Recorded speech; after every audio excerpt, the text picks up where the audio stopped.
Ana dewa ngangkang jagat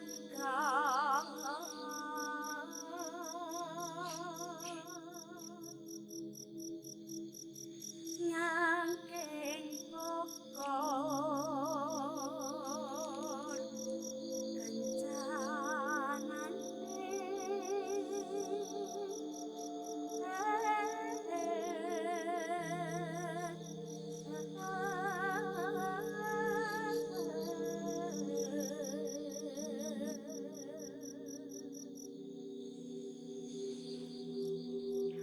Masih tanggal muda, ini masuk bulan April ya.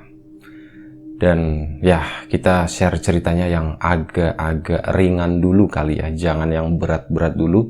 Karena beberapa cerita sebelumnya itu menurut gue lumayan cukup menarik dan agak sedikit berat gitu ya. Dan hari ini kita ya yang ringan-ringan aja. Kebetulan ada satu cerita. Ini di episode ke 247 ya di Lapak Horor.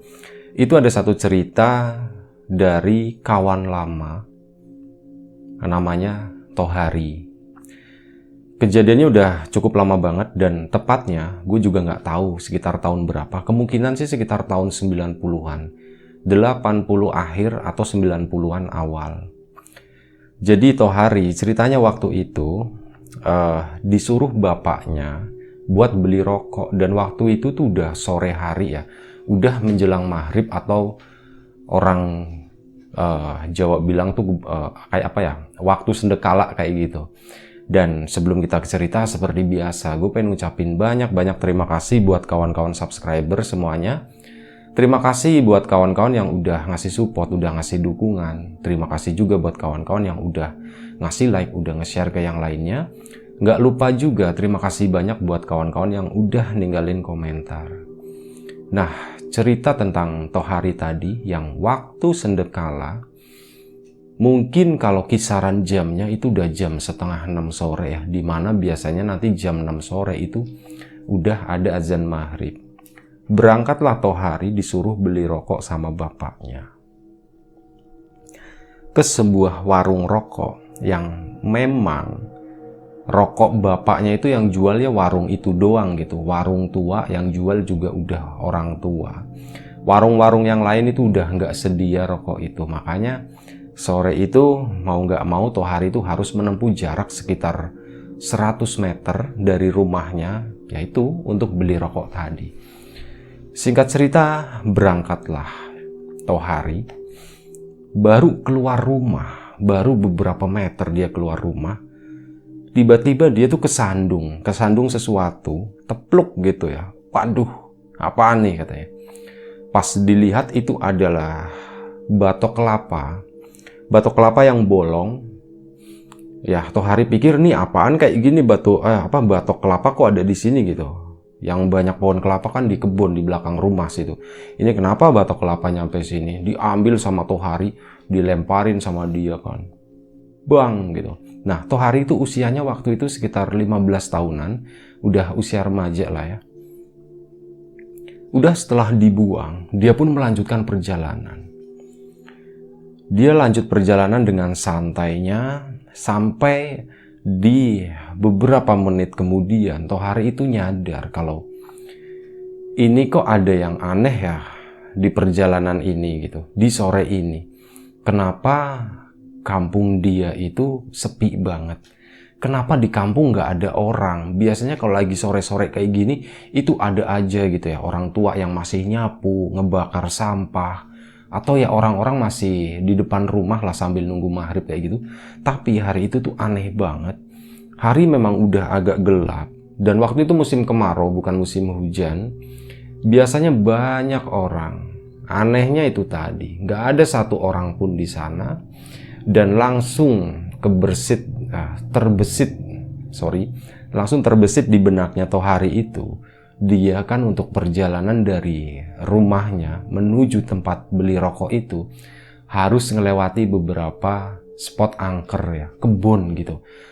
Yang pertama harus dilewati sama Tohari itu adalah ada kebun kecil, tapi di situ ada pohon sawo yang udah gede banget. Itu nyampe nutupin jalan gitu ya. Dia langsung mikir, waduh, ini di pohon nangka ini kan ada medijarannya katanya, atau apa ya, hantu kuda gitu.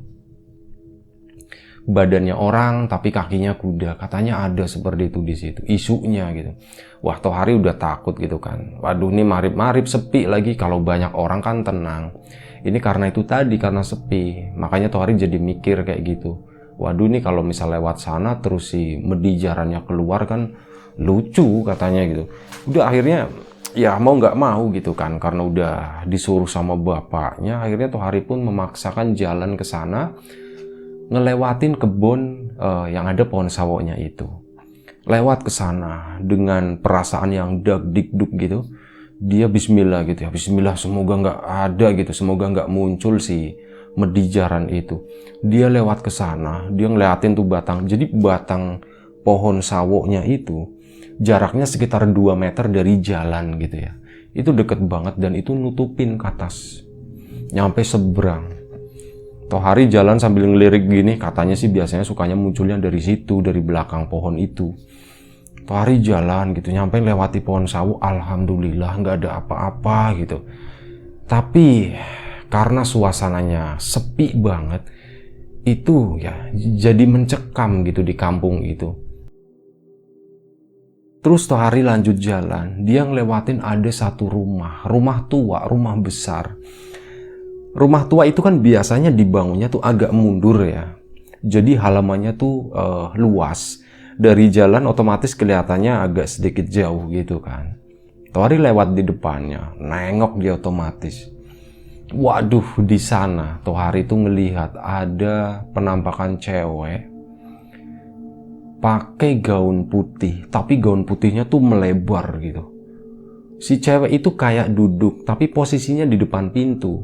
Pintunya itu nutup, seolah-olah cewek itu duduknya di kursi, tapi karena roknya itu lebar banget, jadi kursinya itu nggak kelihatan, lebar ke samping ke sana gitu. Astagfirullahaladzim, itu apa gitu kan. Pas pertama nengok, sepintas ngeliat seperti itu.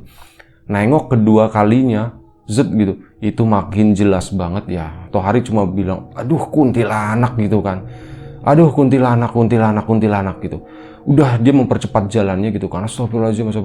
Aduh ngeri kayak gini. Kuntilanak koroknya panjang banget gitu ya. Boros bahan katanya. Udah jalan lagi, lanjut sampai pada satu titik di mana di situ tuh ada kebun kecil juga ya, nggak terlalu luas. Kebun kecil pinggir jalan, di situ didominasi sama pohon pisang. Mungkin kawan-kawan udah bisa nebak kali ya, itu tuh bakal ada apaan. Nah, pas lewat situ, awalnya justru Tohari tuh nggak mikir yang aneh-aneh. Itu kebun biasa gitu ya. Dan nggak ada riwayat angker sama sekali. Cuman memang dulu sempat ada kejadian. Kebun itu waktu bulan puasa, bulan Ramadan, itu sering dipakai sama anak-anak buat ngerjain orang ngeronda. Ada yang jadi pocong-pocongan kayak gitulah. Nah itu pakainya biasanya kebun itu, kebetulan gelap karena nggak ada lampu di sana. Suatu hari itu tadi, ini ceritain yang lain lagi ya. Nah suatu hari ada anak-anak tuh iseng jadi pocong-pocongan. Waktu itu udah malam, sekitar jam 9 malam lah. Jam 9 atau jam 10 malam. Di kampung itu kan udah sepi ya. Itu mau ngerjain orang-orang yang baru pulang tadarusan. Udah mereka ngumpet di sana jadi pocong-pocongan. Yang tadarusan nggak lewat-lewat, giliran tadarusannya mau lewat, itu yang jadi pocong itu keluar tung, tapi keluarnya itu bukannya mau nakutin, dia keluarnya lari gitu. Wah gitu. Sambil begini ya, bawahnya diikat kan lucu gitu kan, kayak dia bukan lompat sih tapi jalan gitu, jog. Yang tadarusan kan kayak gitu, astagfirullahaladzim, pocongnya jalan gitu. Bukan lompat ya, tapi jalan gitu. Wah, pocongnya jalan. Akhirnya, nah ternyata baru beberapa langkah itu anak-anak udah nyadar, wah ini bukan pocong-pocongan ini gitu kan. Karena yang jadi pocong tuh teriak-teriak tolong gitu. Nah ternyata di situ yang mau jadi pocong-pocongan itu didatengin pocong beneran. Waktu dia lagi standby, itu di sampingnya ada yang del gitu kan. Dia ngerasakan ini apaan sih gitu kan. Pas nengok ternyata pocong beneran dan ukurannya tuh lebih besar. Yang jadi pocong kan masih anak-anak gitu ya. Nah itu seukurannya seukuran orang dewasa. Dia langsung kabur waktu itu. Nah itu Tohari tuh lewat di titik tadi. Dimana di situ pernah terjadi seperti, tapi kalau keseharian biasa ya di sana tuh nggak ada apa-apa. Dan giliran Tohari lewat situ, Tohari tuh kaget banget, nengok iseng biasa karena sepi banget. Jadi pikirannya tuh kemana-mana, matanya tuh bawaannya tuh pengen ngelihat kemana aja gitu. Tohari nengok ke samping, astagfirullahaladzim, ada pocong di sana. Ada 3 pocong, itu yang 3-3-nya tuh nyender di pohon pisang semuanya. Itu pocong berbagai ukuran ya, ada yang setinggi orang dewasa, ada yang setinggi Tohari itu usia remaja, sama ada yang tingginya tuh nggak terlalu tinggi atau setinggi anak, mungkin usia 5 atau 6 tahun. Ada 3 ukuran di sana gitu kan. Tohari langsung dari situ lari gitu. Aduh, pocong gitu. Dia lari sampai dia agak tenang. Itu pas udah deket sama musola. Kurang lebih sekitar 30 meter dari kebun itu ada musola. Musola yang cukup besar. Satu-satunya musola di kampung itu. Waktu itu Tohari ke situ. Alhamdulillah sampai di musola gitu. Dan pas sampai di musola, adzan bunyi. Tapi kok bunyinya pelan gitu ya. Bunyinya itu adzan tapi dari jarak yang jauh gitu, bukan dari musola itu. Tohari lewat depan musola ya, tumben kok musolanya sepi banget, nggak ada siapa-siapa, lampunya terang, tapi nggak ada satupun gitu, nggak ada orang adzan, nggak ada orang yang mau sholat di situ, itu benar-benar sepi. Akhirnya ya udah mikirnya Tohari tuh mungkin belum pada datang kali. Tohari pun lanjut. Nah, warung yang jual rokok tadi itu lokasinya 20 meter di belakang musola. Di samping musola itu ada jalan ke arah belakang sana. Tohari itu jalan ke situ sambil ngeliatin musola, terus kok nggak ada orang gitu, nggak ada yang datang. Bahkan sepanjang perjalanan dari rumah sampai di titik terakhir di musola itu, Tohari itu nggak pernah ngelihat satu orang pun. Itu anehnya. Tohari udah berpikir kok aneh banget ya. Sore-sore kok nggak ada orang, pada kemana ini orang-orang kampung gitu. Udah dia cuek aja lanjut. Dengan pikiran yang seperti itu, tapi ya dia cuek aja, tujuannya tuh mau beli rokok sore itu. Ke belakang sana, sampailah di warung yang dituju. Sampai warung pun Tohari bingung. Ini warungnya mana gitu. Itu kan sebenarnya rumah biasa yang disulap jadi warung. Jadi jendelanya itu kayak dibongkar, ya bisa dibuka tutup begini intinya ya. Di sana tuh ada meja-meja kayak gitu. Yang jualan tuh udah sepuh, udah tua. Nah, pas ke situ, itu rumahnya kok jadi kayak rumah orang normal yang bukan settingan warung gitu. Jendelanya semuanya tertutup, nggak ada indikasi jualan apapun di sana. Lah, ini sejak kapan warungnya tutup gitu ya? Perasaan kemarin masih buka gitu. Tohari tuh bingung. Dia coba liatin gitu ya, nengok.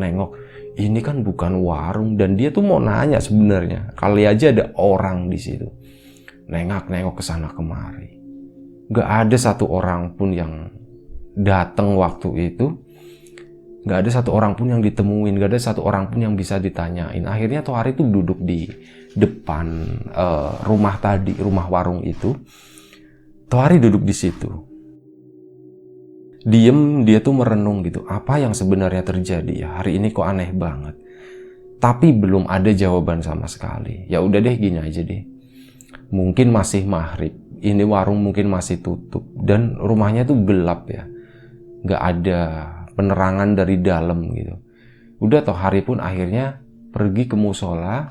Rencananya mau sholat maghrib dulu di situ. Udah dia ke sana kan, masuk ke musola. Assalamualaikum gitu. Gak ada orang satupun di sana. Sepi banget, musolanya terang. Tohari langsung ambil wudhu. Langsung wudhu dia, selesai wudhu dia masih nunggu di situ.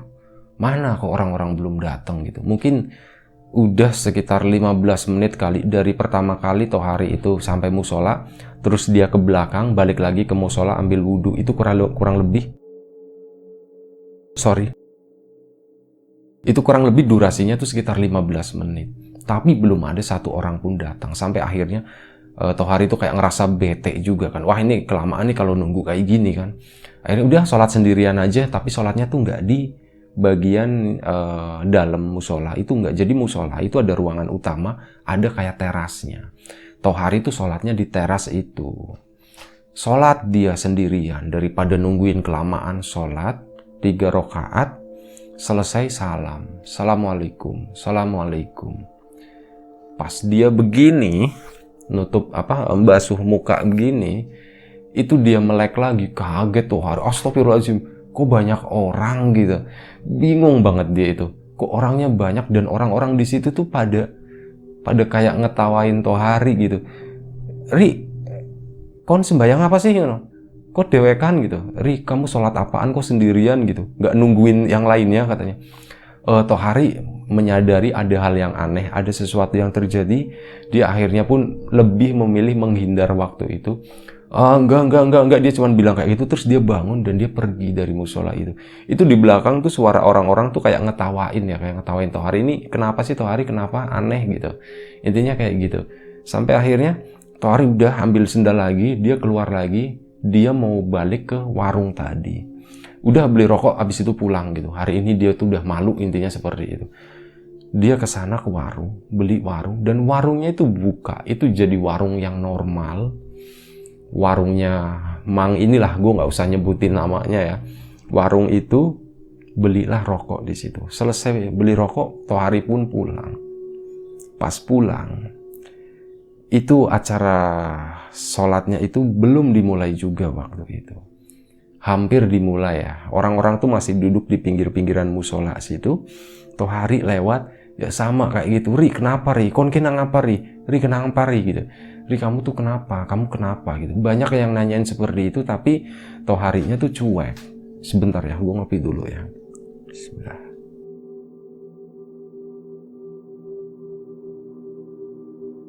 Toharinya pun cuek, menutupi rasa malu lebih tepatnya. Akhirnya dia pun pulang. Buru-buru dia pulang.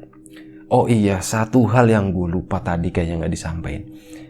Jadi hal aneh lain yang dialami Tohari saat berangkat dari rumah sampai warung itu, sampai dia sholat itu adalah kayak lambatnya waktu.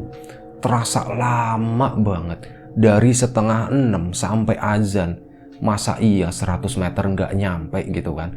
Itu kayak 2-3 kali lipat lebih lambat dari semestinya itu. Nah, giliran pulang, pas pulang itu Tohari tuh ngerasa cepet banget, seperti biasa normal, zet gitu. Dia lewat kebun pisang, astagfirullah, iya tadi ada pocong kan, dia nggak berani nengok waktu itu. Udah dia tetap jalan kebut dan sampailah Tohari di rumah di mana di situ ada kuntilanak yang roknya panjang, roknya lebar tadi ya. Di situ ketemu ada beberapa orang. Nah, di situ Tohari baru berani nengok, wah ada orang ini gitu kan, disapa gitu. Pak, Bu gitu ya, masih ngejawab, masih ngerespon. Oh, ini orang normal kata Tohari, beneran nih. Tohari nengok ke rumahnya, alhamdulillah kuntilanaknya udah nggak ada, udah pergi kata Tohari. Jalan lagi kan, lewat pohon ini ya, pohon sawo. Waduh, pohon sawo lagi, udah maghrib gini kan, udah gelap, takutnya si kudanya muncul gitu. Lewat situ alhamdulillah lagi normal, nggak ada apapun di sana. Sampailah Tohari di rumah, dan begitu sampai di rumah, assalamualaikum gitu, waalaikumsalam, konki sing ngendi di kongon tuku rokok ora balik-balik suwen men gitu, kata bapaknya tuh seperti itu. Kamu tuh dari mana disuruh beli rokok kok nggak pulang-pulang, lama banget gitu. Akhirnya Tohari pun cerita, oh gini Pak, mohon maaf Pak, ngapunten Pak, tadi pas beli rokok itu aku ngalamin hal yang aneh Pak. Yang pertama itu nggak nyampe-nyampe Pak. Iya, orang melakukannya lambat kata bapaknya tuh. Orang jalannya lambat yang nggak nyampe-nyampe. Enggak, bukan gitu Pak. Aku tuh jalannya normal. Jalan seperti biasa. Biasa lewat pohon sawah, aku takut Pak. Pas lewat depan rumahnya Nyai ini, ada orang tua dulu ya, sekarang udah almarhum. Itu yang rumahnya gede itu, cerita, aku ngeliat kuntilanak Pak. Alah, ngarang kamu kata bapaknya. Mana ada kuntilanak kata bapaknya itu seperti itu. Udah akhirnya lanjut lagi, diceritain lagi, ketemu sama yang ngelihat pocong kayak gitu kan, yang di pohon pisang itu. Alah kamu ngarang lagi, kata bapaknya. Udah terus apa lagi, kata bapaknya kayak gitu. Kamu ngarang tapi nanya, udah terus apa lagi, kata bapaknya. Penasaran bapaknya. Ceritain lagi pas sampai rumah itu Pak, yang Ki ini yang jual rokok tadi ya.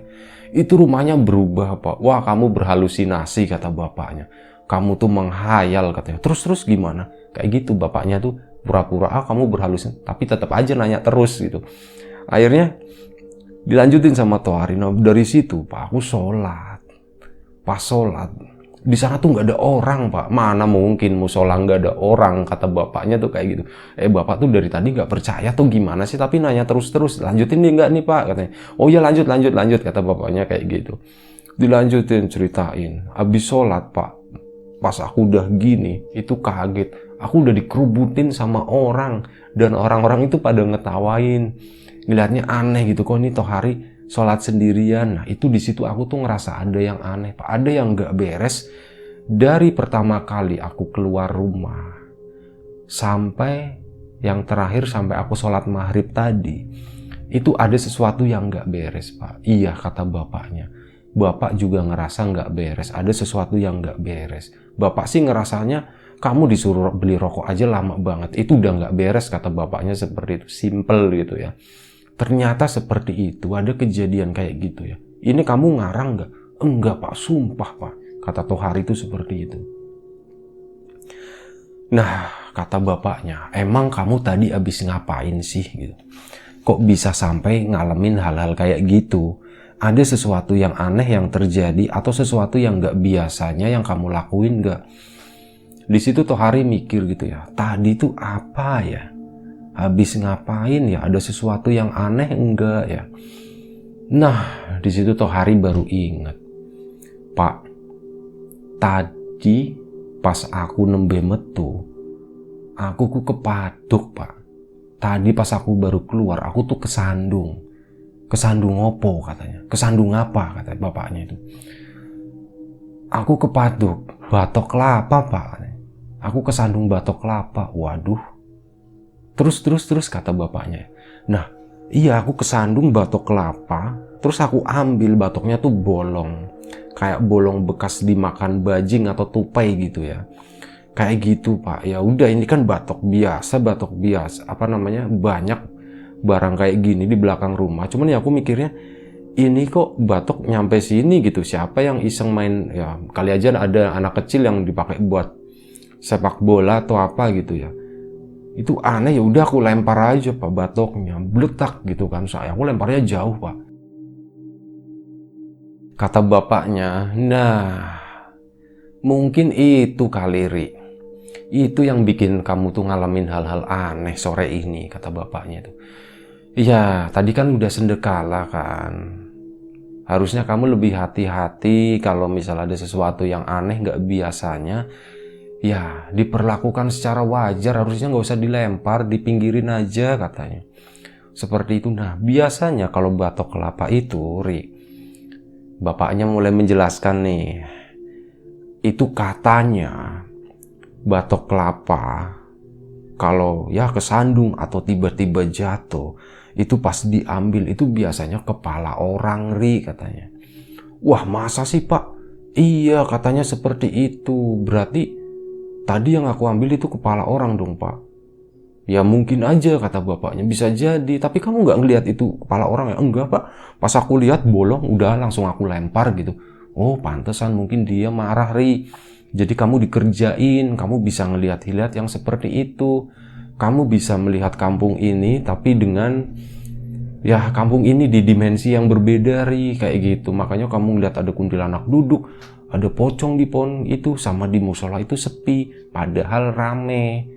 Kayak gitu, bisa jadi itu kemungkinannya ya Bapak pernah dengar masalah kayak gitu. Nah, Tohari pun akhirnya, wah bisa jadi ya Pak ya. Ya udah terus aku harus gimana Pak? Ya enggak, kamu nggak harus gimana, mana rokoknya, katanya. Diambil sama bapaknya. Udah makasih ya, kamu nggak usah gimana. Yang penting kamu udah normal kan, udah ngeliat kita semua, udah Pak ya udah. Bismillah aja lah, minta keselamatan intinya kayak gitu. Akhirnya dari situ udah Tohari ya, dia kayak berpikir, oh aku mendapatkan sesuatu yang apa ya, yang nggak biasanya gitu. dia sering main di kebun, tapi hampir nggak pernah mengalami hal-hal yang seperti itu. Hal-hal yang aneh. Tohari itu, karena gue kenal dia itu dari kecil ya. Itu orang yang menghabiskan waktunya itu buat main. Di kebun terutama. Dan waktu itu, jadi gue sama dia itu beda usianya mungkin sekitar 5 tahun kali ya. Sekitar 5 tahun. Dia boleh dibilang kayak dulu pas gue kecil, itu kayak ngemong gitu. Itu yang anak-anak kecil lain, diajak main sama dia dan dia yang ngejagain. Kalau ada yang nakal, dia yang pasang badan kayak gitu. Dia orangnya baik banget. Dan cerita ini, itu gue dedikasikan untuk Tohari almarhum ya. Tohari itu udah nggak ada sekarang. Dia udah meninggal udah cukup lama. Berpuluh-puluh tahun yang lalu. Belas atau 20 tahun yang lalu karena sakit. Dan ya gue baru aja inget gitu ya cerita tentang dia ini. Ya semoga kita semua bisa mengambil sesuatu dari ceritanya atau pengalamannya Tohari ini ya. Dia itu orang yang menghabiskan waktu di kebun tapi hampir nggak pernah ngalamin hal-hal mistis kecuali sore itu waktu disuruh bapaknya beli rokok. Dan alhamdulillahnya dia nggak apa-apa ya. Sampai akhirnya karena suatu hal Tohari pun nggak bisa ngelanjutin hidup ya. Maksudnya ya kayak gitu. Tohari itu meninggal muda. Waktu itu usianya gue lupa ya. Nggak tahu berapa, gue belum ngitung-ngitung soalnya. Tapi yang jelas dia itu adalah salah satu orang yang pernah mengisi masa kecil gue. Orang yang sangat baik.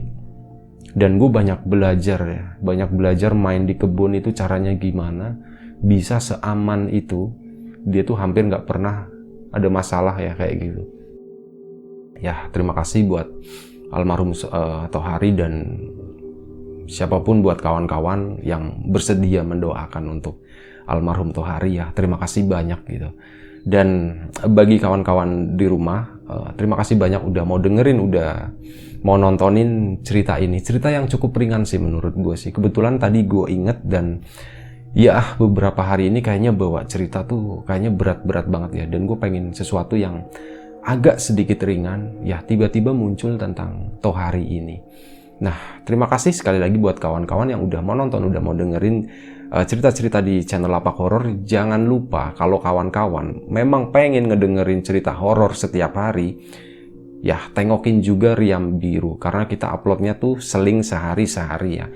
Sehari Lapak Horor, sehari Riam Biru, sehari Lapak Horor, kayak gitu seterusnya. Itu tadi jangan lupa nengokin juga channel Riam Biru. Dan terima kasih buat kawan-kawan yang memang udah subscribe, udah nengokin channel Riam Biru juga. Terima kasih banyak. Kita ambil sesuatu yang positif dari cerita-cerita yang ada di sini dan kita buang jauh-jauh sesuatu yang negatif. Sekali lagi terima kasih banyak. Jaga kesehatan kawan-kawan semuanya, semoga dimudahkan rezekinya. Assalamualaikum warahmatullahi wabarakatuh.